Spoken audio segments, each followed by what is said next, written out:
Nadie imaginaría que Samsung, la empresa detrás de algunos de los mejores teléfonos, televisores y memorias del mundo, empezó así.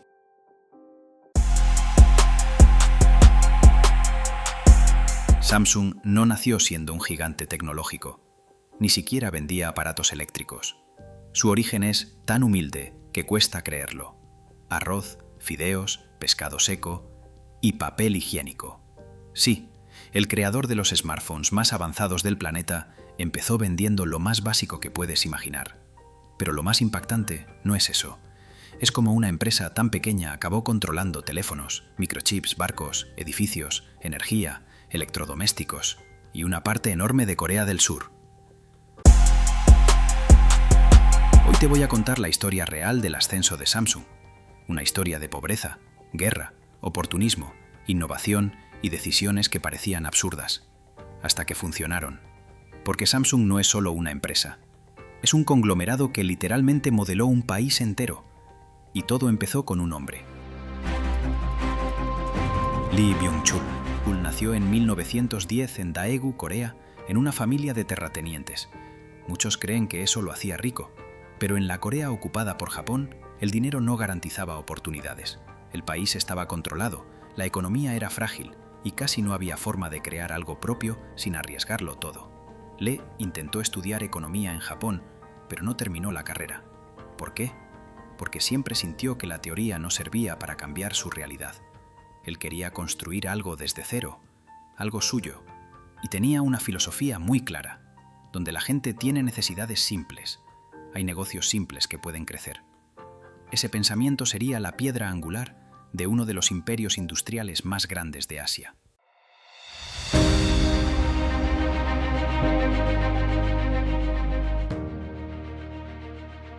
En 1938, en plena pobreza nacional, Lee abre una pequeña empresa llamada Samsung Sang-Hoe. Samsung significa 3 estrellas, un símbolo de grandeza, longevidad y poder. Un nombre ambicioso para una tienda diminuta que vendía arroz, verduras, pescado seco, fideos, azúcar y productos básicos del hogar, incluido papel higiénico. No había tecnología, no había innovación, solo comercio básico y mucho trabajo. Pero Lee tenía algo que nadie más tenía, un entendimiento casi instintivo del mercado. Él sabía que, aunque los márgenes fueran pequeños, si dominaba las necesidades diarias de la gente, podría crecer sin límites. Samsung se volvió rentable más rápido de lo que cualquiera esperaba. Y entonces, Lee hizo algo que definiría la cultura de la empresa para siempre: diversificarse agresivamente. Pasó de vender alimentos a controlar transporte, molinos de harina, refinerías de azúcar, empresas textiles y hasta servicios financieros. La lógica era simple pero poderosa. Si una industria cae, otra nos sostiene. Durante los años 40 y 50, mientras Corea pasaba por guerras, divisiones y crisis económicas, la mayoría de empresas quebraban. Pero Samsung aprovechaba cada caos como una oportunidad. Lee Byung-chul no construía una compañía, estaba construyendo un conglomerado invencible.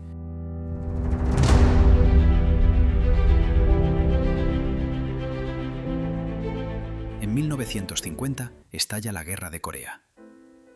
El país queda devastado, ciudades enteras destruidas, fábricas en ruinas, millones de personas desplazadas.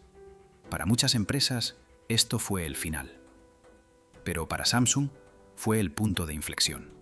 Mientras el país se reconstruía, el gobierno necesitaba compañías capaces de mover alimentos, materiales y bienes esenciales. ¿Quién estaba mejor posicionado? La pequeña empresa que llevaba años vendiendo y distribuyendo productos básicos: Samsung.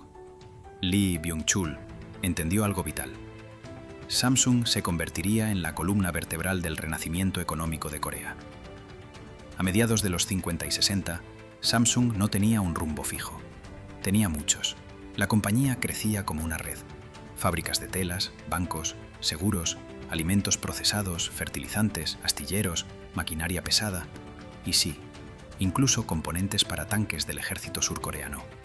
Cada nuevo sector era un riesgo enorme, pero también una oportunidad. Samsung estaba dejando de ser una tienda. Se estaba convirtiendo en un imperio capaz de influir en toda Corea. Lee Byung-chul entendía algo vital. Diversificar era la clave para sobrevivir y crecer. Y cada industria nueva enseñaba algo que sería útil más adelante, incluso en tecnología.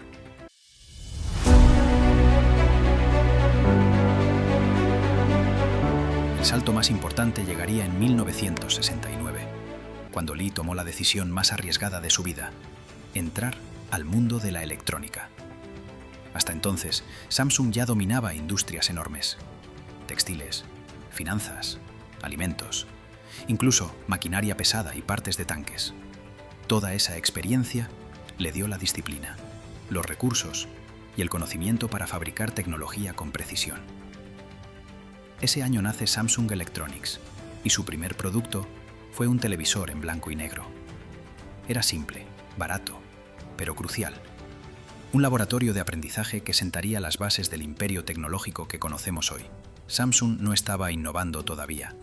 Estaba aprendiendo, absorbiendo conocimiento, construyendo procesos que le permitirían superar a rivales como Sony décadas después. En los 80, Samsung ya fabricaba televisores, microondas y lavadoras. Pero tenía un problema gigante: su reputación era mala. Sus productos eran considerados baratos, poco fiables y copias de peor calidad que los japoneses. Hasta que en 1993, el hijo del fundador, Lee Kun-hee, hizo un discurso que cambió la historia. Cambia todo excepto a tus hijos. Declaró guerra total a la mediocridad. Quemó públicamente miles de productos defectuosos. Despidió a ejecutivos que no cumplían estándares. Y llevó a Samsung a una obsesión casi enfermiza por la calidad. ¿El objetivo? Superar a Sony, el rey de la electrónica mundial. Y poco a poco, Samsung empezó a ganar terreno. Primero en memoria RAM, luego en televisores, pantallas y finalmente teléfonos. A principios de los 2000, Samsung lanza los primeros Galaxy. Al principio nadie los tomaba en serio, hasta que llegó el Galaxy S. Ese teléfono fue el primer verdadero rival del iPhone.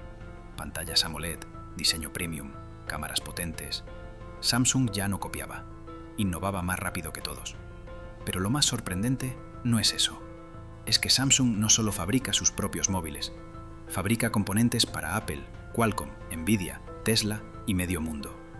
Chips, memorias, pantallas, sensores. Muchos dispositivos que usas hoy dependen de Samsung, la empresa que empezó vendiendo arroz y papel higiénico. Ahora domina una parte crítica de la tecnología mundial. Y así es como empezó Samsung. Una historia pequeña que terminó cambiando al mundo. Si quieres más historias como esta, sígueme.